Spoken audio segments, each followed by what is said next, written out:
Welcome to our channel. నేను ప్రశాంత్. ఉమ్మడి ఆంధ్రప్రదేశ్ ఉన్నప్పుడు హైదరాబాద్ గచ్చిబౌలికి ఆనుకొని 400 ఎకరాలు అది కాస్త ఇప్పటి వరకు అయితే కోర్టు కేసులో అయితే ఉంది. సో ఇప్పుడైతే అది తీరిపోయింది. మరి ఆ 400 ఎకరాలని ఏం చేయబోతున్నారు, ఎలా ఉండబోతుంది, దీని గురించి అయితే మాట్లాడేందుకు ప్రస్తుతం మనతో పాటు real estate expert Smitha Krishnamurthy గారు ఉన్నారు. నమస్తే అండి. నమస్తే మేడం. మనకి అంటే ఇప్పుడు తెలుస్తుంది గచ్చిబౌలికి ఆనుకొని 400 ఎకరాలు ఇన్ని డేస్ అయితే కోర్టు కేసులో ఉండే అని చెప్పేసి అది కాస్త ఇప్పుడు తీరిపోయింది. 400 ఎకరాలని మరి ఏం చేయబోతున్నారు ఇప్పుడు రీసెంట్గా మనకి న్యూస్లలో వినపడిన 400 acres ఆప్షన్ ఏదైతే ఉందో కంచి గచ్చిబౌలి అంటారు దీన్ని, లొకేషన్ని. ఇది ఎగ్జాక్ట్లీ ఎక్కడ అంటే మనకి ఒక సైడ్ తెల్లాపూర్, ఇంకొక సైడ్ నల్లగంట్ల, కంచి గచ్చిబౌలి, ఇంకొక సైడ్ మనకి TSPA, బుద్వేల్, రాజేంద్ర నగర్ అనమాట. అంటే ప్రైమ్ లొకేషన్లో ఉన్నాయి ఈ 400 ఎకరాల land. So as you said till recently కోర్టులో ఉండే అది, because it belong to IMG and all. So from so many years అది అంటే బేసిక్లీ ఏమవుతుందంటే ఈ గవర్నమెంట్ ల్యాండ్స్ కూడా ఆప్షన్ వేయడానికి వాళ్ళకి ఒక రీజన్ ఉండాలి. సో ఇప్పుడు ఇవన్నీ క్లియర్ చేసేసి ఈ 400 ల్యాండ్స్ ఏకర్స్ ఏదైతే ఉందో ఇట్స్ రెడీ ఫర్ ఆప్షన్. ఇది ఎందుకు చేస్తున్నారు అంటే గవర్నమెంట్ నీడ్స్ మనీ. గవర్నమెంట్కి ఫండ్ రైజింగ్ ఎప్పుడైతే కావాలనుకుంటారో గవర్నమెంట్ ల్యాండ్స్ ఏదైతే వాళ్ళ చేతిలో ఉంటుందో దాన్ని ఆప్షన్ చేస్తారు. ఇప్పుడు ఈ 400 acres ల్యాండ్ ఆప్షన్ చేసేది కూడా to raise fund for the government అనమాట. సో ఇక్కడ అయితే కండిషన్స్ ఏం పెట్టారంటే బిల్డర్స్ ఎవరైతే అంటే ఇంకా బిడ్డింగ్ స్టార్ట్ అవ్వలేదు, ఇది ఇంకా ప్రపోజల్ నడుస్తూ ఉంది, it's in the plan to option అనమాట. కాకపోతే నియర్ ఫ్యూచర్లో వాళ్ళు బిడ్డింగ్కి వచ్చేస్తారు. అంటే కండిషన్స్ ఏం పెట్టారంటే మినిమం 20 years ఆఫ్ ఎక్స్పీరియన్స్ ఉన్న బిల్డర్స్ మాత్రమే బిడ్డింగ్కి దిగాలి.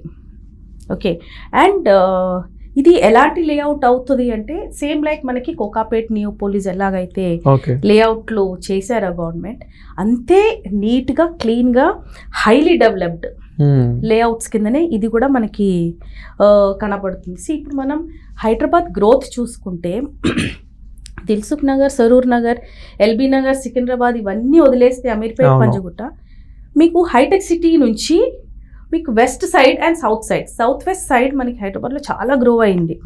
ఇప్పుడు మీరు ఇప్పుడు హైటెక్ సిటీ నుంచి గచ్చిబౌలి వరకు రోడ్లు ఒక రకంగా ఉంటాయి.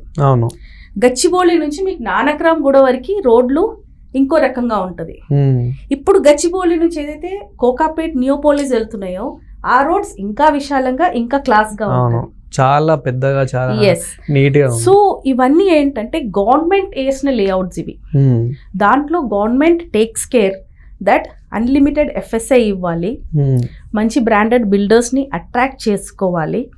ఓకే, మంచి క్లాసీ అంటే ఒక రిచ్ లెవెల్ పీపుల్కి అకామిడేట్ చేసే రెసిడెన్షియల్ ఏరియాస్ ఇవి.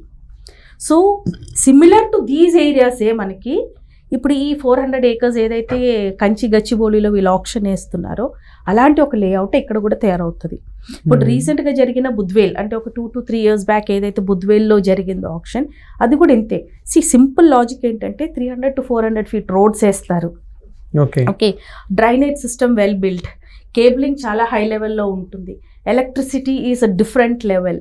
ఓకే, అండ్ రెసిడెన్షియల్కి ఆనుకొని మీకు కమర్షియల్ యాక్టివిటీస్ అంటే సెస్ లాంటి పర్మిషన్స్ ఉంటుంది.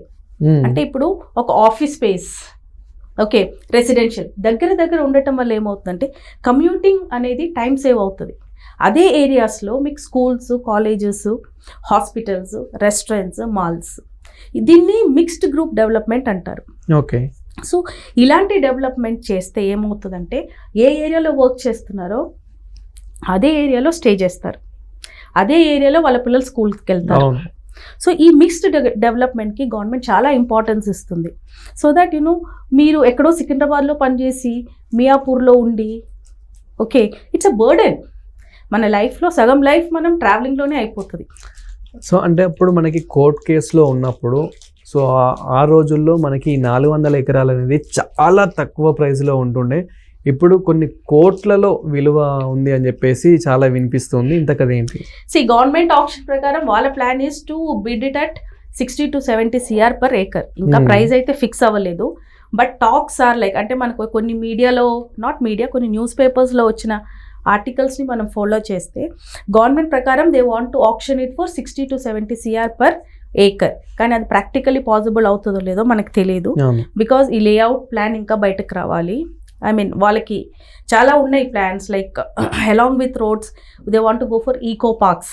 దాని లోపల eco parks, cycling tracks, walking tracks, elderly people కోసం సపరేట్ పార్క్స్, ఇలా కొన్ని అమ్యూనిటీస్ అయితే ఇస్తున్నారు. కానీ ఇంతవరకు అయితే మనకి లేఅవుట్ది 100% మనకి లేఅవుట్ కాపీ అయితే రాలేదు.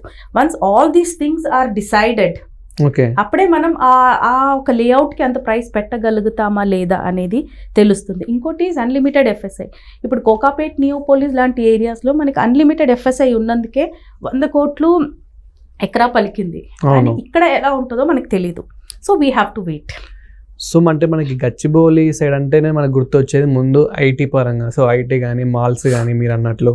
బట్ అలా చేస్తారా, లేదంటే మళ్ళీ హెచ్ఎండిఏ లాగా చేసి అమ్మే అవకాశం ఏమైనా ఉంటుందా?